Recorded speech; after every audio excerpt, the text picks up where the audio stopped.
All right, looks like we are live. Hi. Hi, everybody. Okay, so a couple housekeeping things to get out of the way. Hopefully this gets less awkward the more I do this, but this is the second time, so hopefully it's a little bit better. You can maybe hear my dog barking in the background because I forgot to let her out before I started. So we'll see how she does. Okay, so first is the disclaimer.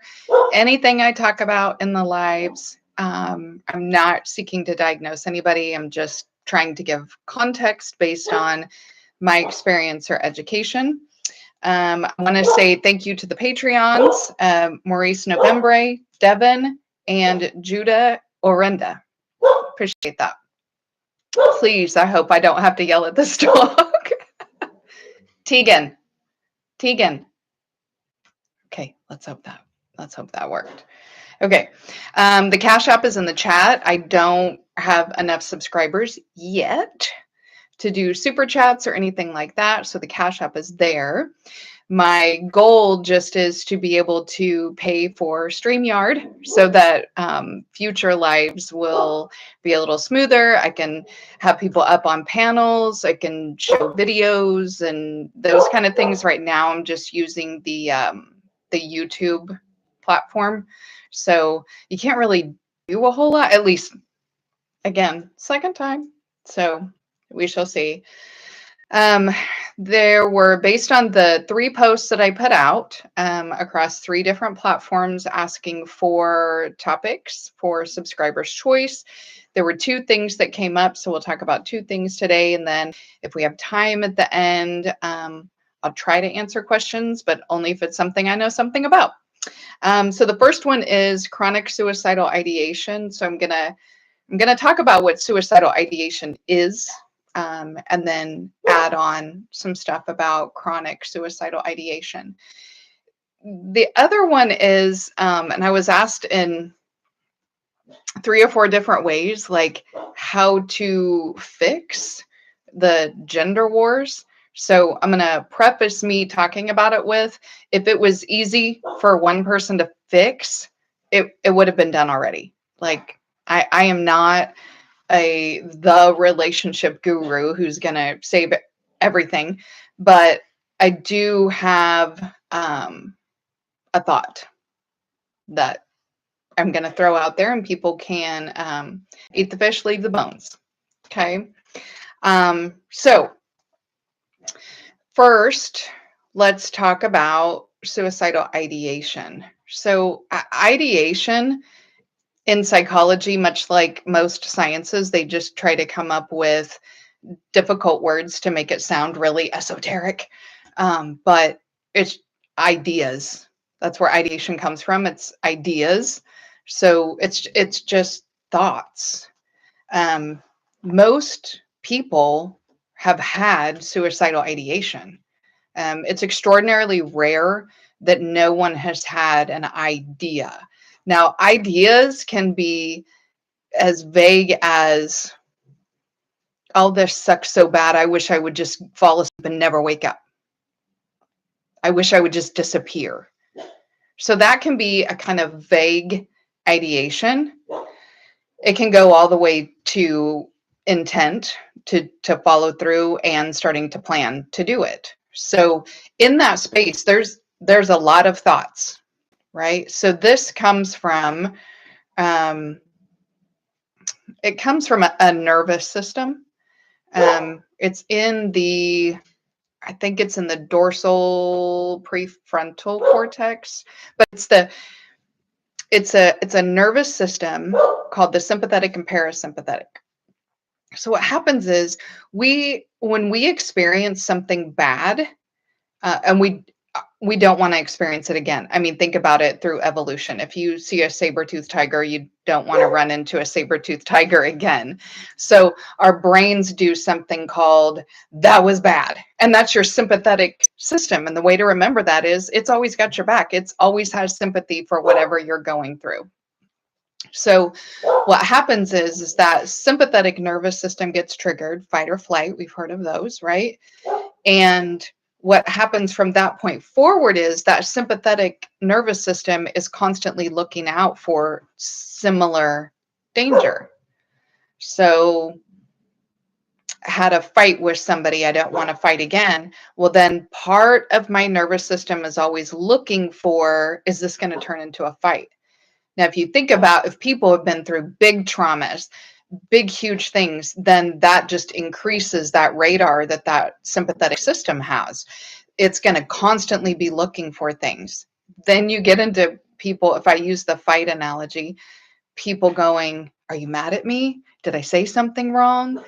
Because maybe the fight they had before led to their husband, wife, boyfriend, girlfriend hitting them, abusing them, psychologically torturing them, those kind of things. And so that sympathetic system is always on the lookout.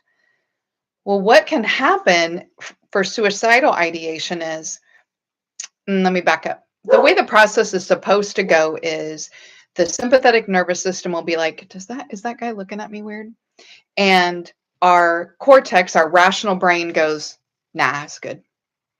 And then we move on, right? But what can happen is our sympathetic nervous system is like, that guy's looking at us weird.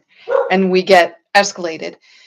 Then we have to use a coping mechanism to bring that down, to bring in what's called the parasympathetic nervous system. I always remember it by paramedics. So the parasympathetic nervous system comes in and calms everything down. I really hope my dog barking isn't bugging people. she's barking at the dogs across the yard. They're her best friends, and she wants to go have Zoomies with them. So the parasympathetic nervous system then comes in to calm everything down. Keep in mind, some of this is where anxiety and anxiety attacks come from as well. What can happen with suicidal thoughts is that sympathetic nervous system gets activated, and we don't have enough coping mechanisms to bring in the parasympathetic. We don't have enough, okay? All right, guys, now it's going to bug me so much. Everybody talk amongst yourselves. I got to go take care of the dog.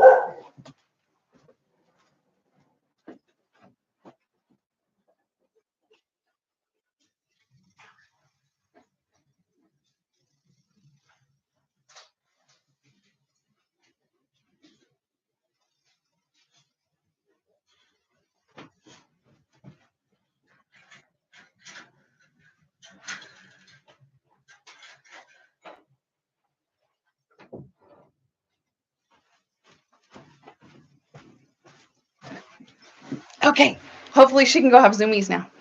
Okay. Okay, so sympathetic nervous system.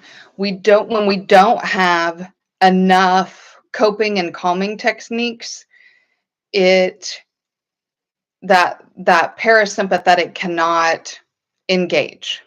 Okay, so it's not like we can just say engage parasympathetic. Like the sympathetic and the parasympathetic are automatic. But if we don't have enough calming mechanisms to tell the parasympathetic that the danger is over and it can come in and do its job, we stay engaged. So when we stay engaged in fight or flight, then we have things like panic attacks and stuff like that, because that sympathetic keeps saying there's danger. Nope, still danger. Nope, still danger, because the switch is not flipping off. So another thing that can happen is that our brains, being similar to a computer, does this thing that says, well, have you tried turning it off? So there's literally a chemical response that's like that can engage suicidal thoughts, because we've run out of any coping or calming techniques, and that parasympathetic system is not engaging. So we can have these thoughts of, I'll just end it. There's no hope. That's why what goes with it is hopelessness, feeling like a burden, those kind of things. And a lot of it is just this chemical process that keeps going on through this system. We can also engage that sympathetic through severe depression. And that's generally what we think about when we think about suicidal ideation. But suicidal thoughts of those kinds aren't always attached. People can be not depressed at all and think about suicide. So sometimes the suicidal thoughts start, and that in and of itself can create depression. So it looks like there's some comments going on. Let me take a look at what's going on. Hi, Nina. Thank you for being in here. Adric, I hope you noticed I gave you a wrench. Thank you so much. Appreciate you. And I hope that's okay. I didn't ask for permission. Toya, lovely Toya is in the building. Leon 008. Let's see what he's saying.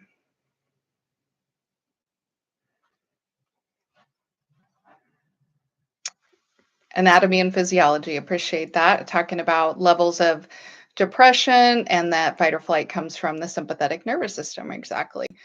Let's see. Nanashi, so great to see you in here. See, breathing deep, intentional breathing is a legitimate cheat code to deal with the fight or flight mechanisms. You're already ahead of me. Thank you so much. Alan Stranger, nice to see you. Let's see, Judas Blues, great to see you. All right, and thank you, Adric, for that. So there are things that we can do to tell our nervous system that the danger is over. And so thank you ahead for going ahead with breathing. And it's interesting because like if somebody's upset and you say take a breath, it might make somebody upset. But also people are like, how is breathing supposed to help? Well, oxygen in and of itself has a calming mechanism. So the more oxygen you can get into your body, it actually helps you to calm. There's some thought that this is why we hyperventilate a bit in anxiety attacks, because our body's trying to get more oxygen in than we're actually breathing out. That's hyperventilation. That's why you have to hold your breath or breathe into a sac, because you're breathing in more than you're breathing out. But the other thing is that we have an automatic response to when it's time to relax, and it's the sigh. And a lot of times if something big's happening or it's a long day, we don't just, it's more of a, whoo. So what we can do is learn to do those big breaths, and we start telling the parasympathetic nervous system the danger is done, right? Other things we can do if we're in fight or flight is to try to utilize the adrenaline that has been dumped into our system, because what happens is when fight or flight's engaged, our body gets ready to fight or flee. There is a couple other ones. There's freeze and fawn, but we're going to stick to fight or flight right now. So we get this big cortisol drop, we get an adrenaline drop because we either need to run or fight. The other thing that happens is our digestion turns off, and a lot of our upper level executive thinking shuts down, because you don't necessarily need instinctual reactions to be able to, fight or run. So our body is full of all these chemicals, which is making our respirations increase, our heart rate increases, but we're just sitting there, and something's telling us we have something to be afraid of, but we really can't think of anything. A lot of times what'll happen because of that cortisol drop, people will get chest pain, and our brain is just searching for like what are we scared of right now? So as soon as you get chest pain, or you notice your heart's beating really fast, your brain says you're having a heart attack. That's it. That's the problem. And that's why a lot of times people end up in the ER thinking they're having a heart attack, because, they're sweating and their heart's racing and their chest hurts, when actually it's this dump of cortisol.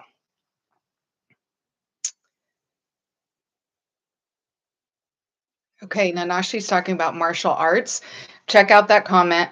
I am not an expert in martial arts, but that's probably all true. Meditation, definitely. So when I talk about use the adrenaline and the cortisol that's there, tell your brain why it's reacting that way and give it a resolution. So what you can do is exercise. So just start running in place, do jumping jacks, sit in a chair and do leg lifts, and come up with a certain number that you're going to do that many, and then be like, whew, okay, that's done. And then your brain goes, okay, we're done with that problem. And then the parasympathetic nervous system hopefully will come in. The other thing that people can do is like watch a scary movie. Because when you're watching a scary movie and your heart's racing and you're kind of breathing a certain way because it's scary, your brain doesn't say, oh, that's a problem. It knows why it's responding that way. When we have difficulty regulating fight or flight, it doesn't know why it's feeling that way, and it's searching for anything, and of course our inner shadow will tell us anything and everything.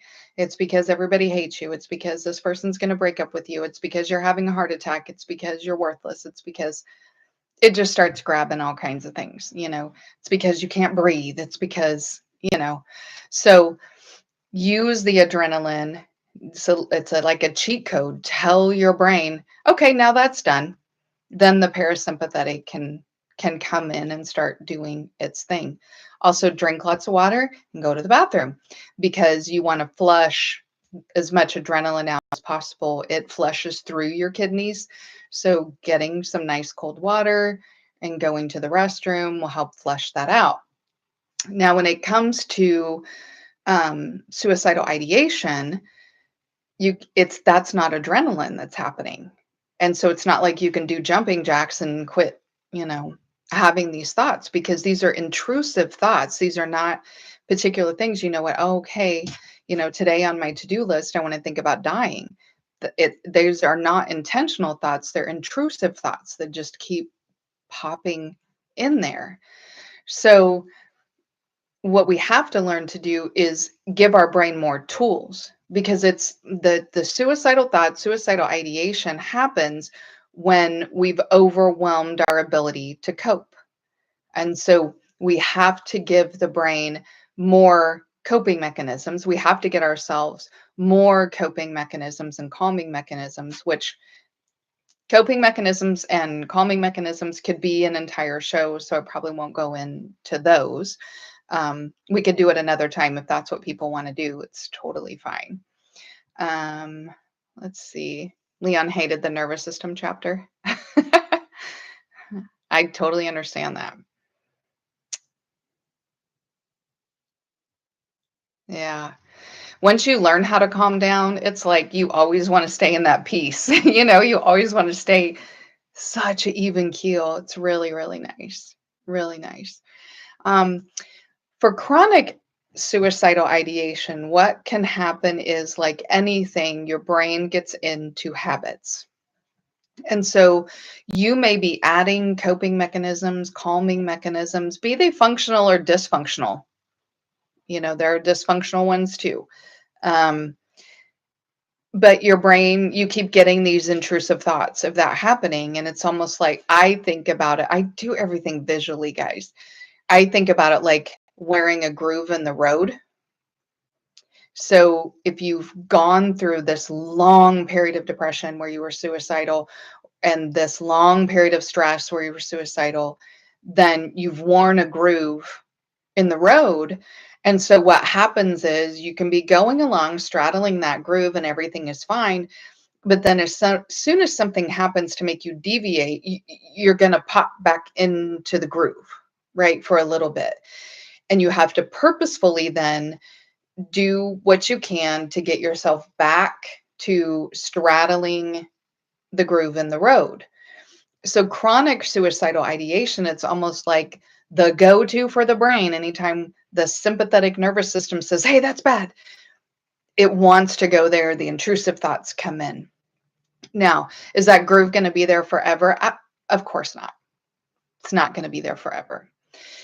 What will happen over time, just like driving on a road, you're also wearing grooves straddling here, and eventually the road is flat, right?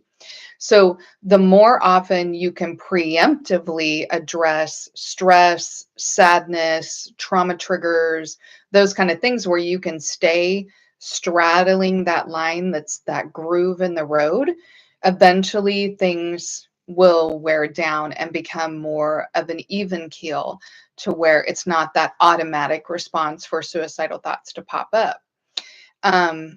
So I think Nina said, hi, Indigo Flow. Nina didn't say that, I did, but I think Nina had said something about that it's not attention seeking. Unfortunately, as with a lot of mental illnesses, mental disorders, or just maladaptive things that happen, um, people get accused of attention seeking. Oh, you're just, oh, that was a problem last week. Didn't you fix it? Oh, every single time you do this, and people call it attention seeking when you're trying to point it out. So what's the problem with telling people they're attention seeking? They stop saying anything. And when we're dealing with suicidal ideation, the very last thing in the whole wide world is that we want people to stop saying so. That's the last thing we want.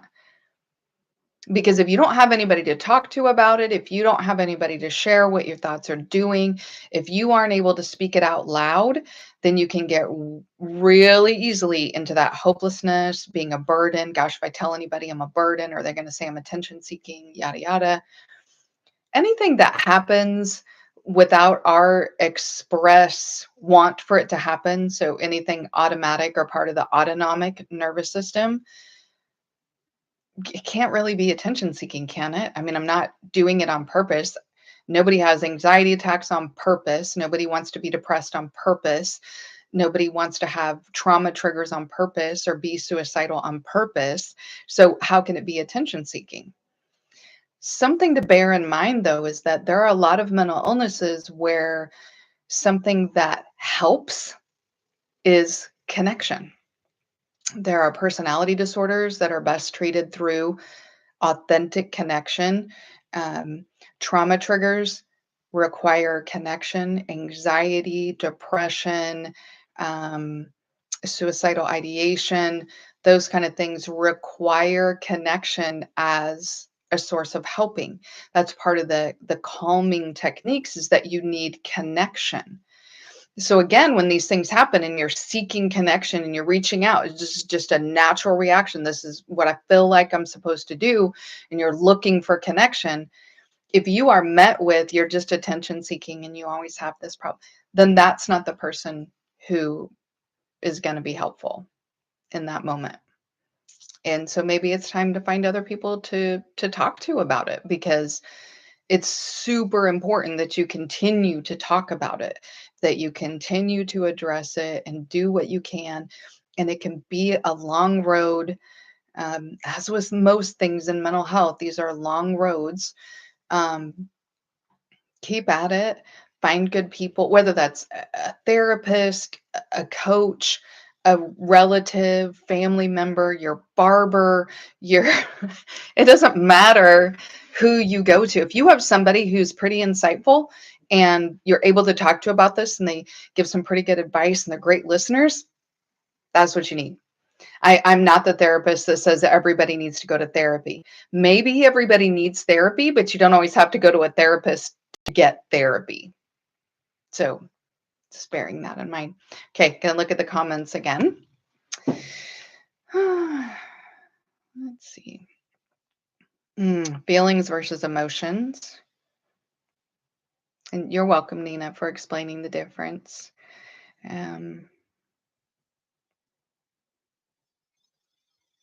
Yeah, Alan Stranger says, I've never thought about it as a computer. It kind of makes sense.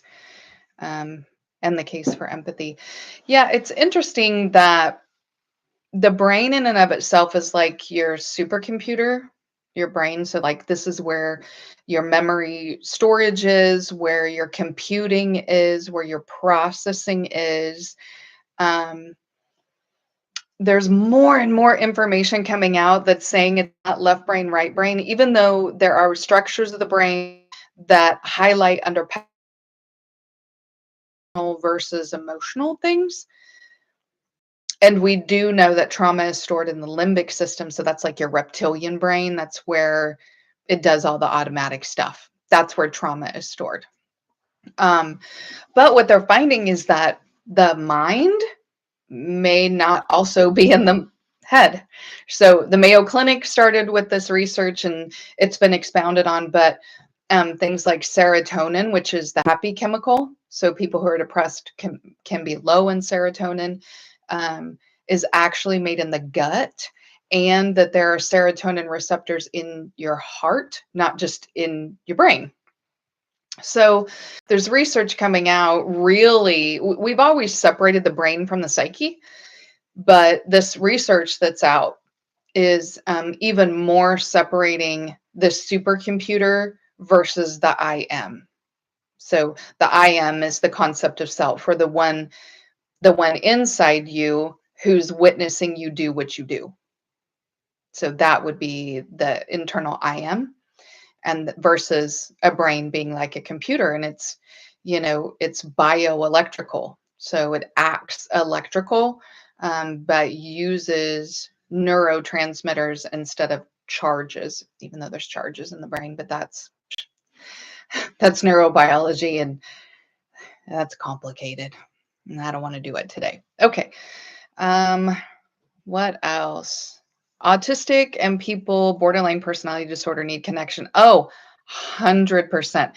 People with borderline personality disorder absolutely need a healthy connection for them to heal. Now, my caveat with that is, if you have a family member or somebody that you love who's borderline and they are very, very ill, and the way they're treating that connection is abusive, you don't have to put up with people being abusive just because you know connection's going to be helpful to them. So that's my only caveat. If they're doing well and you are a source of connection for them, they need healthy, stable connection while they do a push pull, because that's where their trauma lies, is in their ability to bond healthily. So absolutely.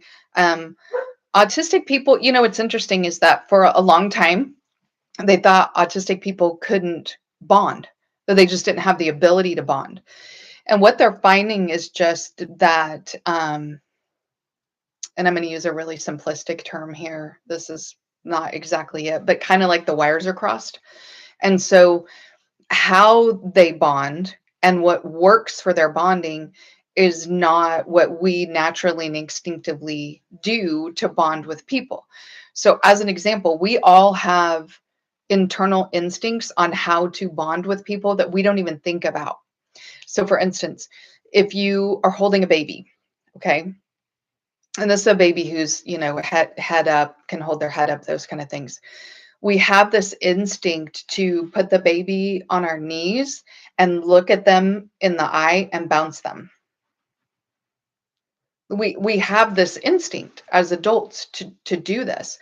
What that actually does is it is creating neural pathways and neural connections in the brain for bonding, maintaining eye contact and bouncing up and down. Now, prior to that, we started with eye contact, right? We all have this instinct to look a baby in the eyes, like, and we're doing things to get their attention and we're moving our heads so that they maintain this eye contact. It's because we instinctually are building the neural connections for bonding. Then when we're bouncing, we're expounding on those neural connections. We're strengthening those neural connections because bouncing helps, especially if they can maintain eye contact, right? So there's a kind of therapy, just as a side note, called EMDR, eye movement desensitization and reprocessing. But it's based on that you can process your trauma through specific eye movements and creating neural pathways. So that data is there. So as far as autistic people,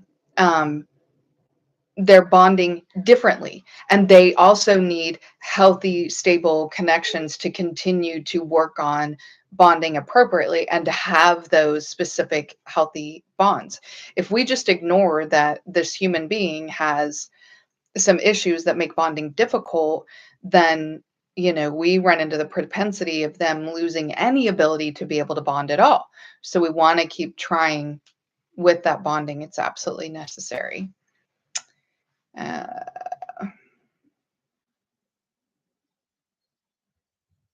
mm, Occupational therapy is great when working with autistic people. Regular talk therapy, that doesn't really do much. That's not what's going to be beneficial, especially when they're young, especially. Now, I have worked with many adult people on the spectrum, some severe, some not so severe. But you think about our general today talk therapy, if people struggle with communication and bonding, and it's going to make talk therapy difficult, and that's not necessarily the primary go-to unless it's a specific problem that talk therapy can help with. Appreciate that. Absolutely need friends. So, Leon, and I'm going to say this to you, but this is interesting for other people. One of the things that I like to do is get on Reddit. There are streams for young adult people on the spectrum, and they're constantly sharing research that's going on. So, one of the research things, and I think again, it may be out of Mayo, but I'm not positive. One of the things going on is that they are doing a trial with giving young adults with autism MDMA, which I think is called Molly. Not that up to speed. Definitely not a substance abuse counselor. I That's something I don't know a lot about, but I think it's called Molly.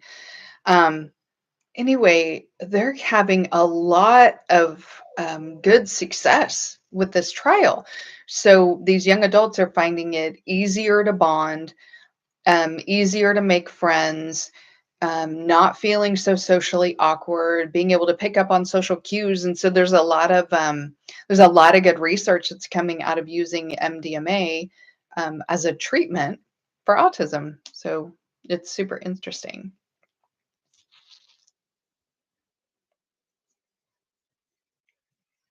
Oh, absolutely. Okay, so I want to say this about Nanashi, talking about the vagus nerves and the interconnectivity using gut treatments to address depression.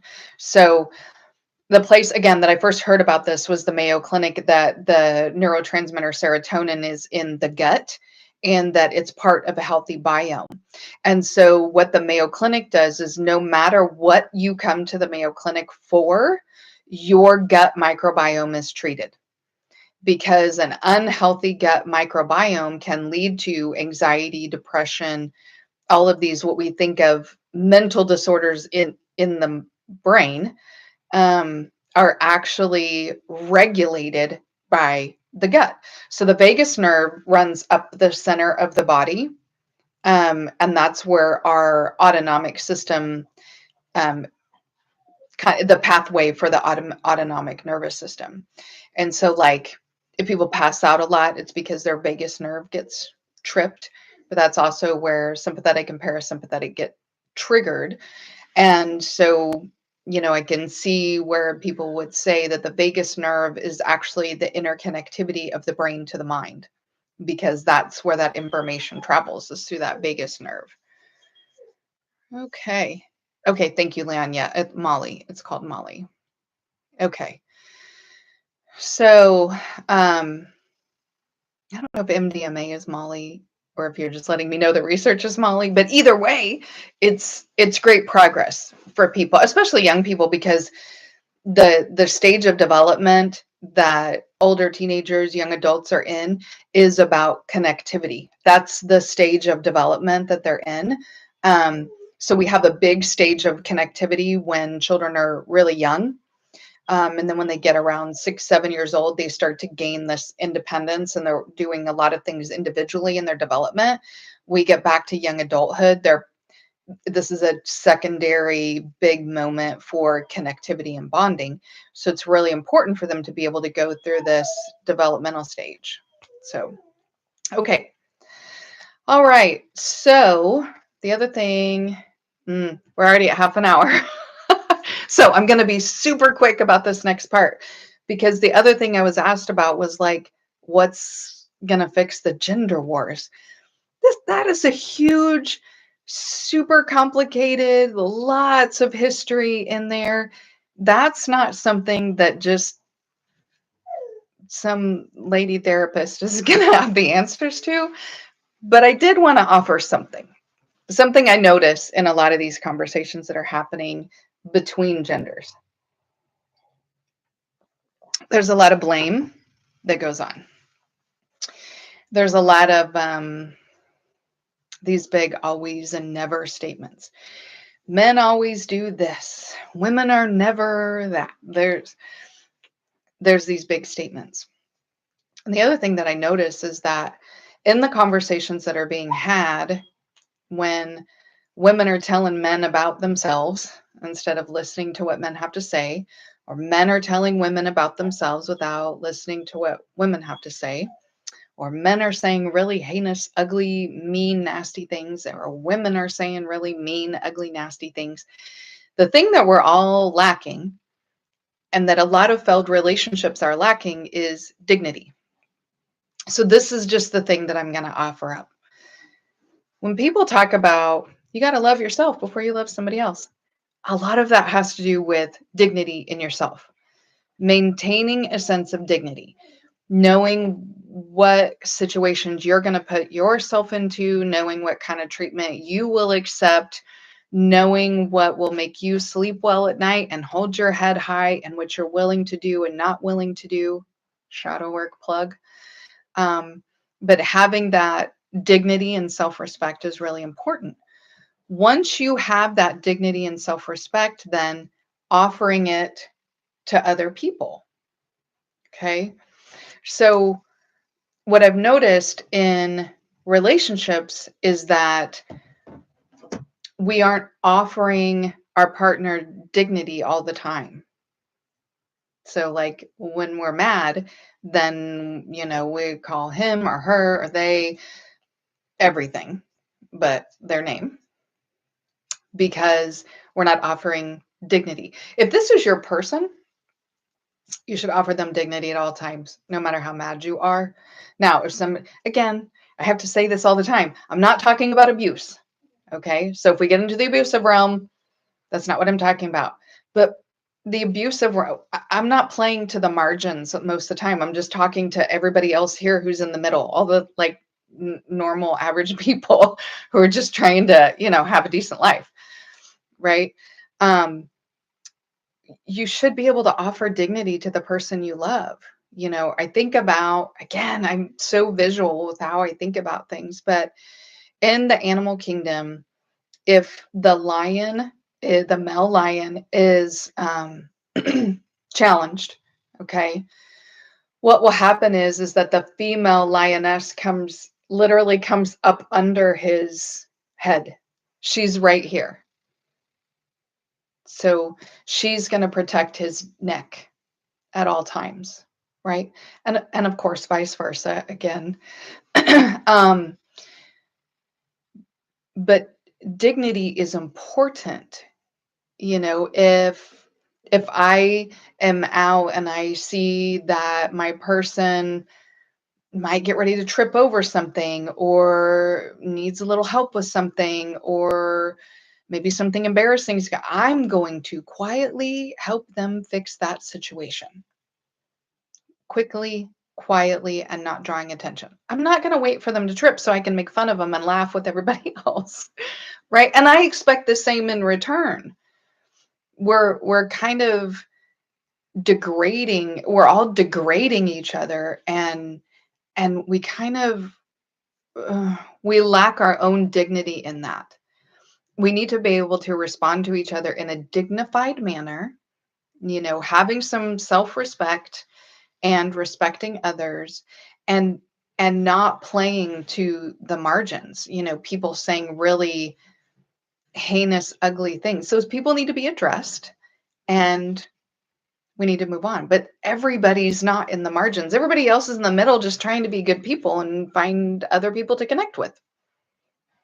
So that's really all I have to offer on what's going on in the genders, and there's no scientific research that backs that up. That's just me in my perception of what I witness going on, is that we need to have a little more self-respect and offer other human beings dignity when we're below the abuse threshold. All right, I'm gonna check the chat one more time. We'll see what's going on. Gender war being an amazing drug of capitalism. Oh my gosh. You get me talking a very long time about this.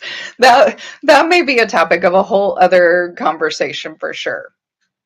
The gender conversations are rarely in good faith, more often than not punitive.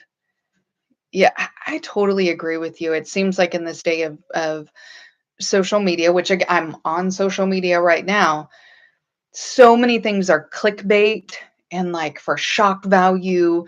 And so any manner of things are said and done. And sometimes it's just disgusting.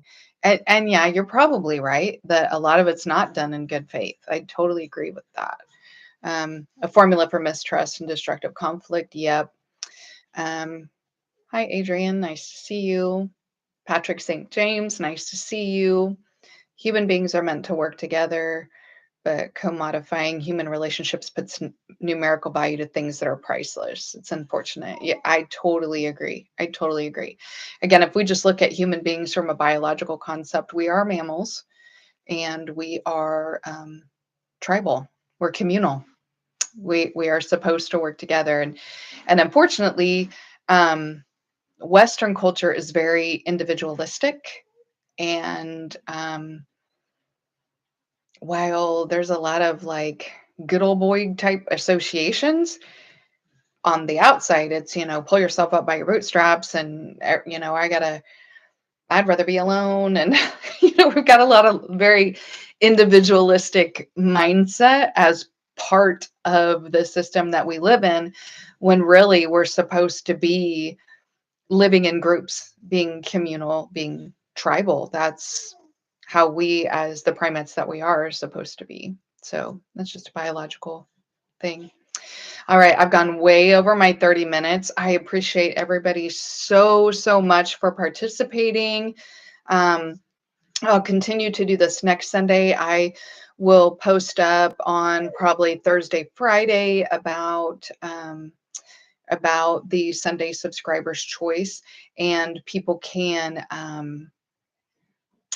put in their comments what they want to talk about, whether it's an extension of today or anything else, any other topic ideas. Again, if it's something I know something about or have something to offer, I'll talk about it. Things I don't know about, I leave to those experts. But sometimes, I will research some things that are super duper interesting. So I appreciate everybody. Have a good rest of your Sunday. Bye.